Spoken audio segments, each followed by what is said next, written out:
All right, so this is our last day of working on these specific suffixes. We're going to be moving on starting next week, but I still want you to keep these in mind because they're really important.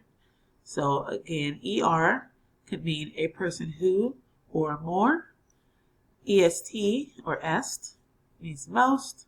Full means full of, and less means without. So on this slide, you're going to click and type the meaning of the underlined word in the sentence using the box below. For example, the sentence reads, Grandpa thought the watermelon was tasteless and let me have his piece. This underlined word has the suffix less, which we know means without. So here, this word means without taste. I had 2 cups of the flavorful lemonade my mom made for us today.